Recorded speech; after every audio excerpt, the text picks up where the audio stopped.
Es un gusto estar nuevamente con ustedes aquí en su programa Mundo Laboral MX, un espacio de IMEFI TV que nos permite platicar, conocer, disfrutar y también, como es el caso del día de hoy, conocer un poquito más de las visiones que el amplio mundo del derecho laboral nos da la oportunidad de poder platicar aquí en México. El día de hoy nos engalanamos con un invitado realmente de lujo. Me da mucho gusto que es la primera ocasión en la que está en este programa de manera presencial. Ya hemos tenido su participación durante el periodo de pandemia a través de Zoom y la verdad aprecio mucho la posibilidad de encontrarme en este foro porque la vez anterior fue allá en Tampico que nos vimos en un evento académico muy relevante. La verdad que agradezco sobre todo a los alumnos de la IEST allá en Tamaulipas y sobre todo a la programación que se dio, porque tuve la oportunidad de conocer a profesionales del derecho que han hecho de esta materia que progrese lo suficiente. Y en este caso, pues sin más preámbulos, me permito presentar al maestro Sergio Treviño Gastillo. Él es abogado. Déjenme leer su hoja de vida. Él es licenciado en Derecho por la Universidad Autónoma de Tamaulipas, maestro en Derecho Corporativo por la Universidad Anáhuac, México Norte, posgrado en Derecho Civil por la Universidad de Salamanca, en España, doctorando en Derecho Laboral por el Instituto de Posgrado en Derecho y es director y fundador de la firma legal Treviño y Asociados Abogados con más de 35 años de experiencia. Cabe señalar que les digo que estamos de plácemes porque es consejero nacional de la Barra Mexicana de Abogados, Colegio de Abogados, y actualmente es el abogado general de la propia barra. Por eso les digo que tenemos aquí una persona que realmente conoce la materia. También es miembro de la Asociación Nacional de Abogados de Empresa, miembro de la Academia Mexicana de Derecho Procesal de Trabajo y secretario del Consejo Directivo de Coparmex Sur de Tamaulipas. Tiene varias publicaciones en Revista Laboral.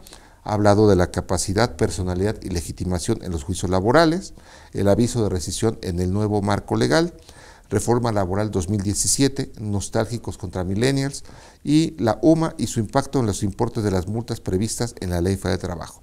Don Sergio, muchísimas gracias por estar con nosotros aquí en su programa Mundo Laboral. Muchas gracias, Hipólito, muy amable. Sí, es para mí un honor que me permitan aprovechar por aquí el tiempo con ustedes para compartir o intercambiar más bien comentarios alrededor de esta disciplina. Muchas gracias, don Sergio. Realmente aprecio mucho su presencia, sobre todo porque comentábamos antes de entrar a cámaras que el derecho laboral se ha vuelto muy dinámico últimamente con las últimas reformas, sobre todo de 2015, quisiera abarcar a lo que llevamos 2023. Yo podría decir que hasta podríamos estar de moda. Sin embargo, ahí hay un problema que a mí me causa, tal vez por las condiciones económicas del país, tal vez por la subcultura de arreglar las cosas rápido y esta mentalidad muchas veces delicada, de eventualmente los abogados son un gasto. El contador nos ayuda, pero el abogado en la empresa, porque es nuestro tema, precisamente los abogados de empresa en la prevención de los conflictos laborales. Pareciera que los abogados somos un gasto y no se nos ve de esta parte preventiva. Don Sergio, no sé cuál sea su opinión en este punto. Muy buena pregunta y me permite hacer alrededor de la misma una serie de reflexiones para compartirlas con todos ustedes. Efectivamente, si hablamos de la dinámica o de la evolución que ha sufrido el derecho del trabajo del 2015 para acá, creo que la tendencia es a fortalecer el tema regulatorio principalmente, sin demeritar el tema de los juicios o de las contiendas laborales, pero asumiendo que llegar a un juicio es algo muy costoso para todos, para el propio Estado, de tal manera que en general todos los protagonistas de una relación de trabajo quedarían muy cómodos si atendieran una cultura de prevención. Lamentablemente esto no ocurre de esa manera porque puede ser que nos consideren efectivamente un gasto y el problema no se da en las empresas grandes, sino en las medianas, pequeñas o microempresas, donde la posibilidad de cumplir el marco regulatorio y la posibilidad de aplicar recursos para la contratación de expertos es muy reducida. Entonces esto crea de suyo una problemática que tenemos un buen discurso en el marco legal y normativo, pero de muy difícil aplicación por la capacidad económica de estas empresas que digo yo de medias hacia abajo.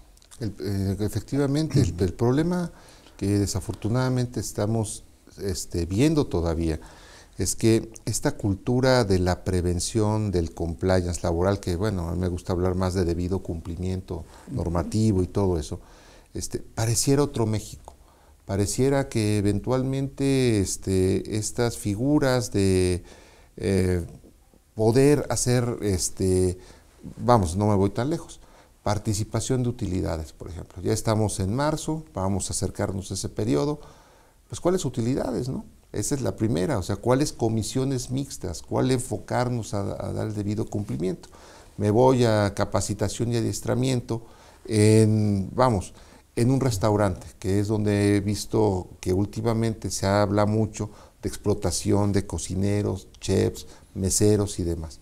¿Cuál capacitación y adiestramiento cuando muchas veces tenemos niveles de estrés laboral fuertísimos, por ejemplo, norma 35? Entonces, todos estos aspectos pareciera que, no sé, cuando venga el inspector, a ver qué hacemos para solucionarlo. Y creo que es ahí donde está peleando esta cultura del cumplimiento con la cultura de a ver cómo me arreglo. No sé qué opina don Sergio ahí. Me pareció muy bueno tu comentario de que parece que tuviéramos para el derecho laboral también varios Méxicos. Claro. Y sin embargo tenemos una ley que está diseñada como si todos los empleadores fueran de la misma capacidad o de la misma medida. Y en muchos aspectos de la propia ley se trata igual al que tiene 1000 trabajadores, a la gran industria, que al pequeño empresario. Esto, desde luego, que crea una gran desproporción y que se convierte en que estas empresas chicas, estas microempresas, tengan que vivir en la marginalidad. Y no es porque no quieran cumplir, sino porque les diseñamos un cuadro normativo que no es asequible a su condición económica. Muchas empresas de esta dimensión, pues con esfuerzo logran sacar adelante el tema del pago de la nómina. O sea, sí. Tener que hablar de utilidades y realmente andan realmente muy complicados o con mucho esfuerzo para sacar los compromisos primarios de la relación laboral. Y efectivamente, cuando tocábamos el tema de la evolución, y esto es 2015 si se quiere para acá, este diseño de compliance laboral, que yo también estoy en contra de la utilización de este anglicismo para los temas laborales, porque nació para otros temas, para temas de tipo financiero, para temas antilavado, para temas contra el terrorismo, que para la materia laboral efectivamente es un tema de debido cumplimiento regulatorio, pero ¿quién puede dar cumplimiento a un universo tan grande de normatividad? Del 2015 para acá, si atendemos la evolución histórica y política, esta dinámica reformadora laboral que se ve en la Constitución, en la reforma del 2017, luego en la ley, en la reforma del 19, en la suscripción de tratados y convenciones internacionales que se ha venido dando del 2015 a la fecha también, pues están como si estuvieran viendo a ese México de gran empresa. Claro. ¿Sí? Y el pequeño empresario, hasta la noticia queda fuera de su conocimiento, y su capacidad de contratar expertos es prácticamente nula. Yo siempre he considerado que ahí hay un tema de desproporción por tener un marco normativo que no divide adecuadamente los bloques, salvo en algunas excepciones mínimas, donde sí hace referencia a la aplicación de tal o cual disposición normativa en relación al número de trabajadores de empresa. Pero ahí tenemos una gran tarea. Si queremos que las empresas cumplan, y sobre todo las medianas, pequeñas o micros, pues tenemos que darle un marco normativo del que tengan la posibilidad de cumplir de acuerdo a su dimensión o a su tamaño económico y al flujo de personal que tienen. Sí, no, definitivamente son temas muy importantes porque no lo negaremos de que sí ha habido esfuerzo por parte de gobiernos a nivel federal sobre la autoevaluación de ciertos cumplimientos, pero no de todos. Y la parte de la autoevaluación ha sido, desde mi punto de vista, limitada. Realmente pensamos más en la posibilidad de la multa o la sanción que en el cumplimiento, como lo señala debidamente regulatorio. Simplemente veamos la parte, por ejemplo, estamos a punto de llegar a esa fecha fatídica del 1 de mayo, donde probablemente, lo hemos tratado en otros programas, algunos sindicatos o entremos en una fase de depuración de contratación colectiva. Me gustaría pensarlo como algo de que es una ventana de oportunidad. Bueno, y los reglamentos interiores de trabajo, pues tampoco tenemos mucho avance eventualmente con la subsistencia de los mismos o que respondan a una realidad. Entonces, la pregunta aquí más importante que me gustaría y que probablemente la podamos desarrollar en este primer bloque y más adelante el segundo, don Sergio, ¿qué podemos hacer nosotros como micro, pequeña, mediana empresa ante esta avalancha de cumplimiento que tengo? Sigo escuchando yo como empresario, ya me subieron las vacaciones de la gente. Está escuchándose el run de que ahora van a ser 40 días de aguinaldo. ¿Qué hago? No sé si tengo contratos actualizados. ¿Qué podría hacer yo para tratar en lo posible de minimizar esos impactos económicos desde el punto de vista legal? Y es muy profundo este tema que comentas y tiene cierta complejidad la manera de abordarlo, y lo vería bajo las siguientes interrogantes. ¿Queremos que los trabajadores ganen más? Yo creo que la respuesta natural es que sí, o sea, sí queremos que ganen más. ¿Queremos que tengan más vacaciones? Claro. ¿Queremos que tengan una jornada más reducida? Bien, es válido, da mejor oportunidad para el desarrollo integral de la personalidad y la vinculación en el ámbito familiar. ¿Queremos que tengan mejores 4 prestaciones? También. ¿Sí? Esto de repente parece muy romántico. El problema es cómo lo aterrizamos en un México con una economía donde el porcentaje de empresas de baja capacidad económica, el porcentaje es muy alto, sí. Es muy alto, y cuando a alguien le digan, mira, que ahora vas a doblar lo que tienes que pagar de vacaciones o vas a doblar lo que tenías que pagar de aguinaldo, pues qué bueno que los trabajadores ganen más. El problema es cómo vemos esa capacidad o cómo desde la estructura gubernamental generamos los mecanismos para que esto sea posible. De otra manera, solo se va a quedar en el discurso.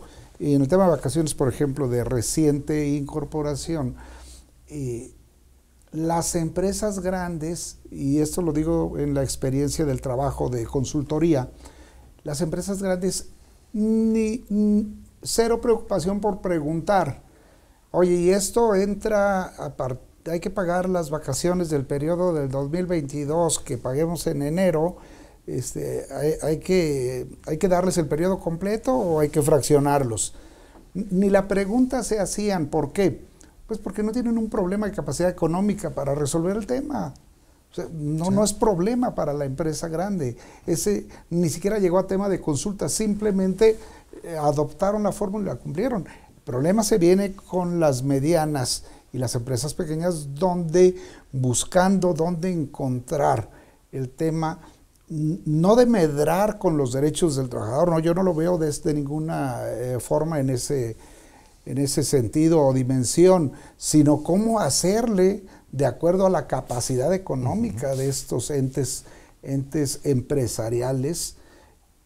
Ahí está el problema, y creo que esto no tiene un revés. Seguramente habrá quien vaya a seguir pagando las vacaciones de la manera tradicional, y también es posible que existan otros que ni las paguen, porque ese es el otro México, el México que olvidamos cuando alguien desde un escritorio empieza a soltar leyes que traen costo económico, pero, me van a disculpar, pero que no tienen que meter la mano al bolsillo. Sí. A mí me parece que estas posturas así de andar prácticamente, como se dice en forma coloquial, saludando con sombrero ajeno, ahí les doy una ley que les van a duplicar las vacaciones. Pues sí, es fácil el discurso, es fácil decirlo, es fácil ponerlo en una ley. El problema es esos empresarios pequeños y micros, ¿cómo le van a hacer para cumplirlo? ¿Cómo van a tener que hacer los ajustes de esa economía frágil en la que viven siempre? Sí. Ese es todo un reto, todo un reto, y creo que ese es uno de los grandes desafíos que tiene la administración pública para conservar aquellas fuentes de empleo y para no traerlas toda la vida en la marginalidad legal. Sí. Por supuesto que ellos ya ni tienen inspecciones. Efectivamente, sí, efectivamente. Bueno, estamos llegando ya al cierre de nuestra primera segmento de este programa. No se vayan, estamos apenas agarrando calorcito para las preguntas que andamos teniendo con nuestro invitado, y regresamos con ustedes en 2 minutos. Nos vemos un momentito.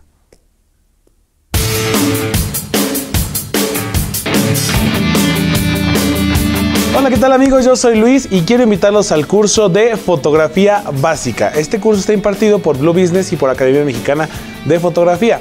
En este curso vas a aprender cosas súper básicas para que aprendas a usar esa nueva cámara que te acabas de comprar o que ya tienes en tu casa ahí guardada mucho tiempo. Vas a aprender cuestiones básicas como el ISO, el tiempo y el diafragma, o sea, cómo usarla en modo manual. Además te voy a enseñar un pequeño método que te va a funcionar para que no importa dónde estés, en la playa, en el desierto, en la selva, sepas cómo utilizarla en modo manual y qué valores tienes que usar. También vamos a checar diferentes tipos de cámaras para que aprovechemos al máximo el curso. Así que te invito y nos vemos en fotografía básica.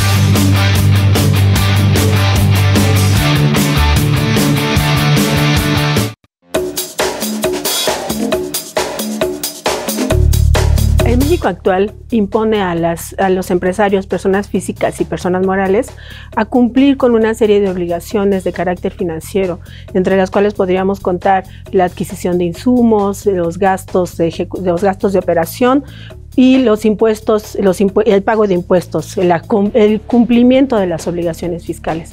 En México, hablando específicamente de la Ciudad de México, que es una de las urbes más importantes del mundo y que tienen registrados alrededor de 500,000 empresas, muchas veces los empresarios consideran que es más importante cumplir con los impuestos federales y lo van dejando al final el pago y presentación de los impuestos locales. Estos son tan importantes como los impuestos federales. Si ellos no cumplen con estos, pueden generarse una situación de algunos problemas fiscales que pudieran subsanar si tenemos la información adecuada. Soy Ana María Ramírez Medina, los invito al curso de impuestos locales para la Ciudad de México, aquí por IMEFI TV.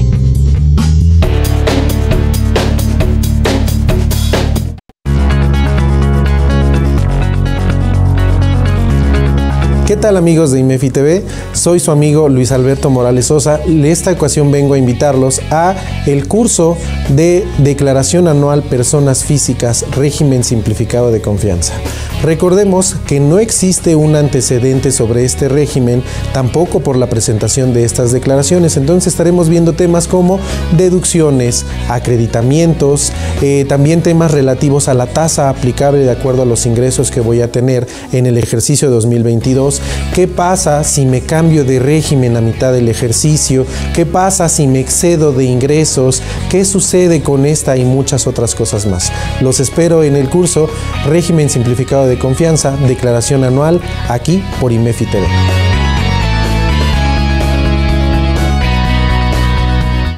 Bueno, pues continuamos con su programa Mundo Laboral MX, aquí con nuestro gran invitado, el maestro Sergio Treviño Castillo, y estamos comentando sobre esta parte delicada, el escenario económico en el que se ven muchas de las empresas en el país.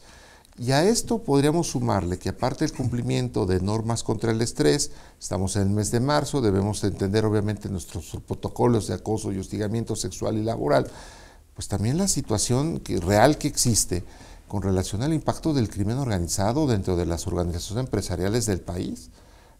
Sabemos de Acapulco que últimamente fue una noticia, una pobre mujer que vendía aguas frescas, no pagó el derecho de piso y desafortunadamente hubo una situación muy delicada. Laboralmente las empresas viven eso, don Sergio, esta situación. Sí, recordarás, Hipólito, que en el 2018, precisamente para atender este tema, se emitió una nueva ley y se reformó la Ley Federal del Trabajo en lo que se refiere a la desaparición por actos delincuenciales. Me refiero a la desaparición de los trabajadores, es decir, un trabajador simplemente se ausenta y como empleador asumes que son inasistencias, no trae justificación, no hay temas de atención de salud, y posiblemente ese trabajador haya sido objeto de un acto delincuencial de desaparición o de desaparición forzada, si se quiere. La nueva ley lo que presupone es que se tenga que hacer un trámite especial para obtener una declaración, así se llama, declaración especial de ausencia, y tiene en su beneficio la conservación. Esto me parece muy bien, muy bien. El problema es que no todos pueden cargar el costo económico de esta ley. Me parece muy bien desde el punto de vista de la solidaridad humana con este trabajador y su familia, donde subsisten los temas de seguridad social, los créditos de Infonavit se suspenden o se congelan, inclusive hasta temas de créditos bancarios, se suspende el tema de pagos y se suspende la continuación del cómputo de intereses. Sin embargo, hay un aspecto que no me atrevería a decir que es excesivo, a lo mejor es excesivo para unos destinatarios y no para otros, que es el tiempo de espera ante esa desaparición, porque la desaparición de un trabajador por este tipo de motivos delincuenciales, que son temas que no están todavía afinados adecuadamente, presupone que el empleador debe considerar a ese trabajador en situación de permiso sin goce de sueldo. ¿Cuánto dura este permiso o hasta cuánto puede prolongarse? Hasta 5 años.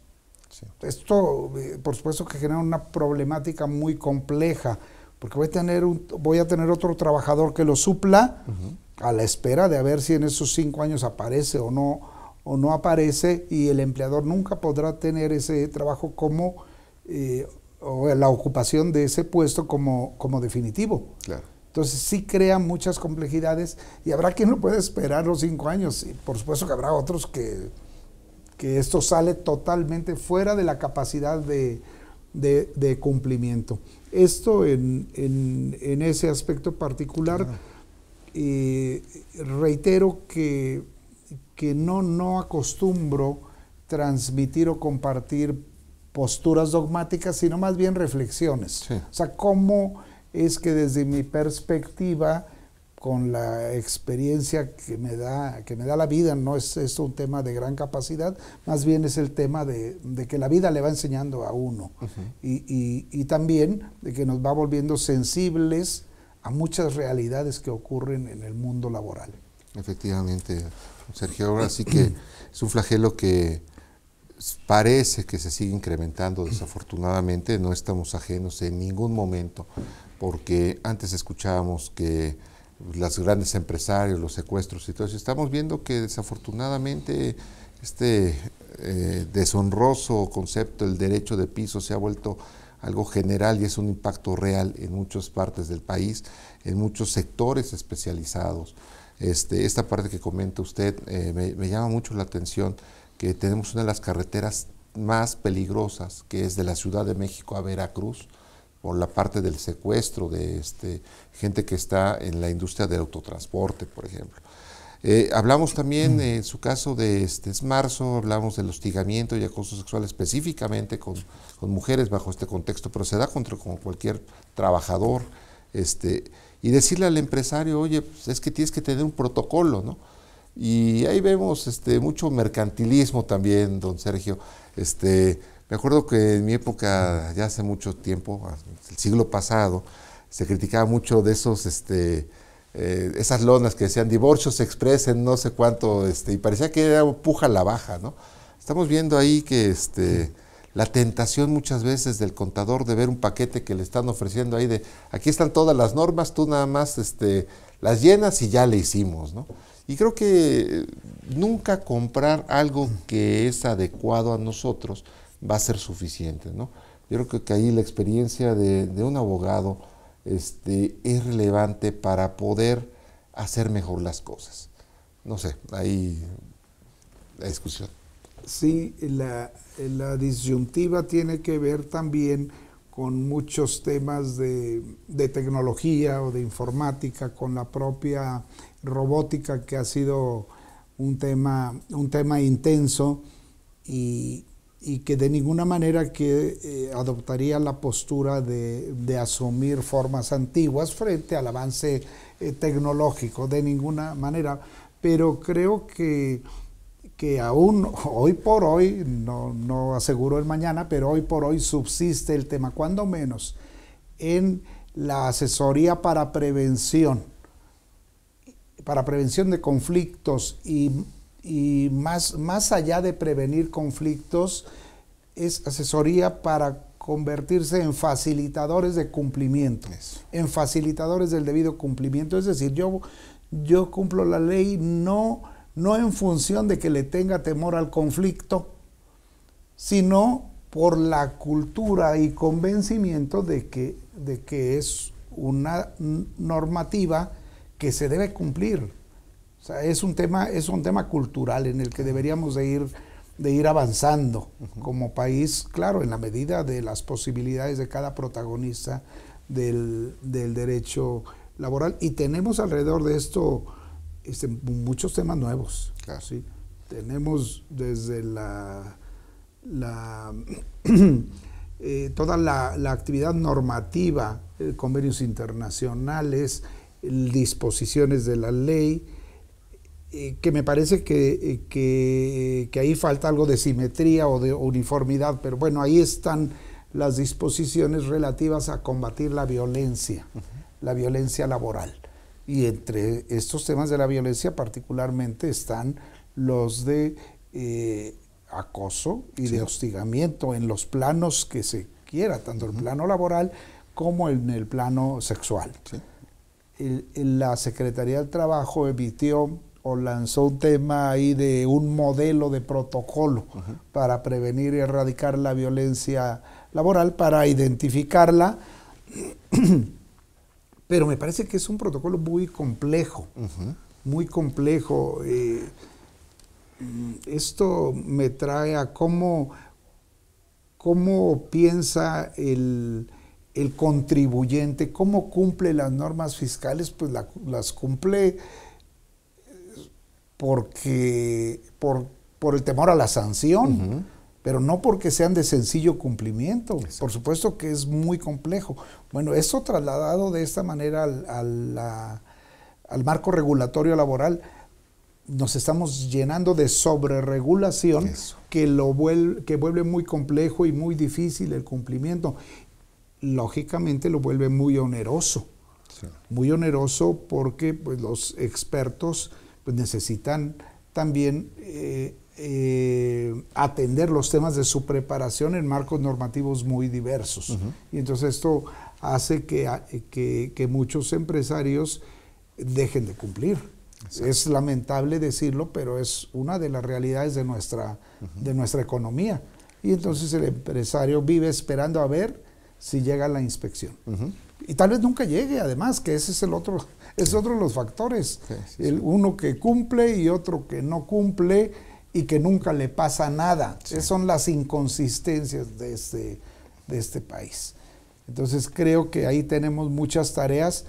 El protocolo, hay que llenarlo, sí, la Secretaría facilitó un modelo, sí, pero tiene integrada la composición de muchos participantes, ¿sí? Desde persona consejera, cómo atender los temas protocolarios de recepción de quejas, y no nada más es la complejidad del propio modelo de protocolo, sino que en algunas cosas pareciera que choca o que se duplica con otros instrumentos que exige la norma 035, con otros que exige la propia ley, y no quiero ni pensar en los que vayan a venir ahora que entre en vigor el convenio celebrado con la Organización Internacional del Trabajo en materia de violencia laboral, que debe estar por entrar en estos días. Se cumple el año, se cumple el año del depósito y ya entrará en pleno vigor. Creo que ahí hay que hacer una ingeniería o reingeniería normativa para ver, porque recordarán que la norma 035 sale antes de que se reforme la ley en materia del tema de violencia laboral, de que se añada el tema del protocolo. Entonces parece que tenemos ahí una duplicidad normativa de instrumentos diversos que atienden finalmente al mismo contenido. Entonces creo que ahí tenemos una tarea muy grande de simplificación. Y como no parece que este tema de la simplificación vaya a surgir de la autoridad, creo que nosotros como asesores tendremos que buscar el mecanismo para cumplir con un solo instrumento todos los marcos normativos. Ese sería realmente un punto importante. Me acuerdo de hace muchos años que se estableció la idea de la tala administrativa en materia de mejora regulatoria. De hecho, hasta un concurso, ¿no? Creo que el trámite más inútil eventualmente. Y yo creo que ahí es importante pensar en identificar, como usted ya lo ha dicho, abogado, la parte de, para un solo supuesto, tengo varios marcos normativos que realmente hacen burocrático el cumplimiento y colocan siempre en estado de incertidumbre a trabajadores, sindicatos y sobre todo patrones. Y en este caso, pues también tenemos ahí, como bien lo señala, factores de riesgo en la norma 35, pero también se puede con aspectos importantes de la norma 25, precisamente de aspectos de violencia en materia de género, y ahora teletrabajo en la norma 037, que tenemos ahí ahí algo pendiente todavía, ¿no? Sí, cómo atender temas nuevos y en forma recurrente. Hago la aclaración. Es decir, es que hay un universo de normas laborales que están fuera de la Ley Federal del Trabajo. El que se dedica al tema laboral y que asume que el gran contenido está en esa legislación, estará muy equivocado, porque finalmente esa legislación se aterriza en muchos reglamentos, se aterriza en todas las normas oficiales mexicanas, en algunas normas mexicanas, en algunos sistemas de protocolos o acuerdos, donde hay o donde se puede dar la complejidad o la duplicidad de instrumentos normativos, y esto obedece a que no hemos tenido una sincronía en la emisión de los mismos. Miren, por ejemplo, la norma 035 surge por allá por octubre, creo, del 2018. Y la Ley Federal del Trabajo se reforma en el 2019. Entonces, la norma 035 ya contiene muchos temas de cómo atender, erradicar o combatir la violencia laboral, y hace una excepción rara, es decir, sí, todo lo de esta norma menos el acoso sexual. ¿De qué estamos hablando? Exacto. Y luego, por otro lado, en el 2019 se emite la ley, se reforma la ley añadiendo añadiéndole el tema del combate a la violencia laboral y de la obligación de los empleadores de tener un protocolo. Exacto. En unos casos a través de comisión mixta y en otros casos de manera unilateral. Esto da muchas inconsistencias. Claro. Sí. Y por supuesto que esta dinámica, si no la podemos llevar a cabo en la práctica, no haremos, o más bien haremos nugatorios los derechos ahí contenidos, ¿sí? En perjuicio de los trabajadores, por supuesto. Claro. No, y creo que toca un punto muy importante, abogado, aquí la complejidad de la materia. Yo me acuerdo hace tiempo que tuve la oportunidad de platicar con un amigo de la implantación del sistema de justicia penal en el país. Y la reflexión derivó al último en que, bueno, si estudiaste, saliste de la carrera hace menos de 15 años, tal vez la libras. Pero si tienes más tiempo, tienes que volverte a poner a estudiar, porque lo que aprendiste de derecho penal cambió en este periodo. Lo mismo en la materia de derecho laboral. Muchas veces pensamos en una ley, desde mi punto de vista, muy bien diseñada. Para mí la ley de trabajo es, y no lo digo porque sea mundo laboral, pero a mí me gusta mucho la ley de trabajo porque en un documento tienes ley, reglamento, código administrativo, imposición de sanciones, tabla de evaluación de enfermedades. Me gusta mucho el diseño de la ley, pero sí, como bien lo señala, ha quedado corto. Pensar que en la licenciatura en Derecho demos nada más aspectos individuales, colectivos, y ya si nos va bien el nuevo procedimiento laboral, porque tiene que coincidir todavía con el anterior ante las juntas de conciliación en lo que se terminan los juicios, pues obviamente hablan de que para poder brindar una consultoría se requiere alguien que tenga experiencia, abogado, como usted la tiene. Gracias. Fíjate que voy a diferir un poco. Ah, qué bueno. Voy a diferir en este aspecto. Y está por ahí en uno de los artículos que pude escribir. Cómo la legislación laboral, a diferencia de muchas otras, efectivamente trae de todo. O sea, trae de chile, de miel y de manteca. Pero además de que trae de todo, lo trae disperso. Sí. Lo trae disperso. Cuando se iba a hacer la reforma secundaria para aterrizar la constitucional del 17, ya en el 2019 se platicó mucho sobre las fórmulas, hubo mucho debate, parlamentos abiertos desde el Congreso, y se pensaba que se iba a poner orden en el diseño, y tienes razón, es que trae la parte sustantiva, la parte procesal, la parte orgánica, ¿sí? La parte disciplinaria de derecho administrativo laboral, o sea, todo lo tenemos inmerso ahí, y eso crea una situación de estudio y de análisis que le da más complejidad y dificultad para abordarlo. Y si a eso le añades que te sales de la Ley Federal del Trabajo y tienes un universo de disposiciones reglamentarias y vas a las normas oficiales mexicanas, entonces eso es lo que yo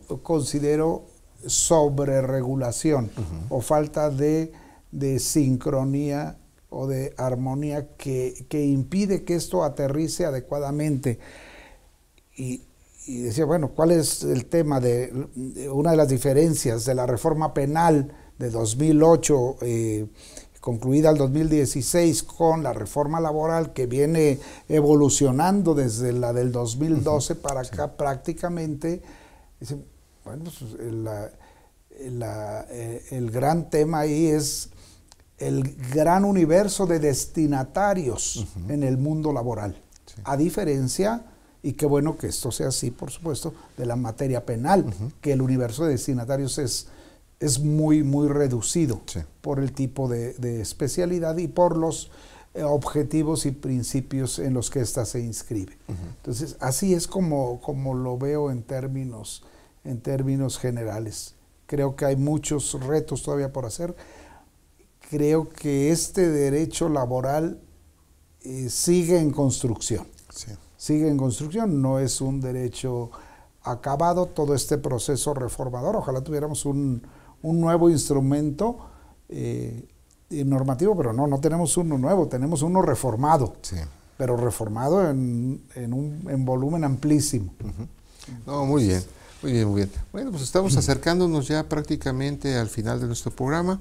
Me gustaría, no sé, don Sergio, comentar un mensaje final para nuestra audiencia. Ahora sí que el tema empezamos, abogados de empresa en la prevención de conflictos laborales.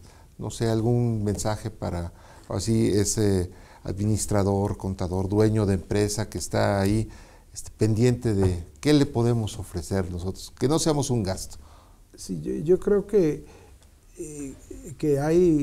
puede ser sencillo y puede ser también de manera accesible, y tienen que cuidar los temas de la contratación. Primero, de ver que contraten expertos. Y la diferencia puede estar en lo que es consulta o asesoría o en lo que es proceso de implementación. Yo creo, claro, según el nivel o las necesidades o las peticiones de cada empleador, creo que hay una gran parte de implementación que lo puede hacer la estructura interna y que pueden tener una disminución importante en el costo de servicios. Pero de lo que sí estoy convencido es de que no se puede tratar de dar cumplimiento a todo ese universo normativo, laboral, complejo, sin asistencia técnica, jurídica. Eso sí, no lo podría de ninguna manera recomendar. Sí. Esto es como la salud.